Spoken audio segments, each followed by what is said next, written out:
Dobrodošli na kurs programa Word 2007, najnoviju verziju Microsoftovog favorita na polju obrade teksta. Ja sam Aleksandar i bit ću vaš instruktor.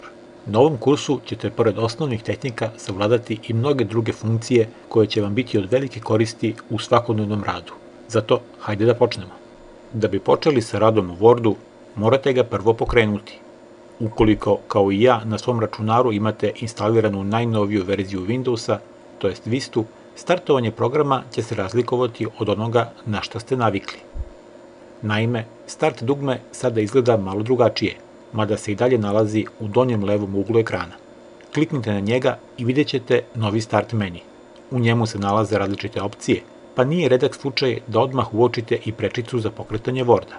Ako iz nekog razloga ona nije prikazana, kliknite na stavku All Programs i prikažite još veći broj opcija. Jedan od noviteta koje donosi Windows Vista je mogućnost brzog pretraživanja start menija. Drugim rečima, ako želite da pronađete sve prečice koje služe za pokretanje različitih Microsoftovih programa, pređite u polje Start Search i upišite na primer Mikro. To bi trebalo da bude dovoljno da se u levoj polovini start menija pojave prečice do svih programa koji spadaju u ovu kategoriju. Evo na vrhu liste je prikazana opcija koju sam tražio. Zato ću kliknuti na nju i konačno pokrenuti Word 2007.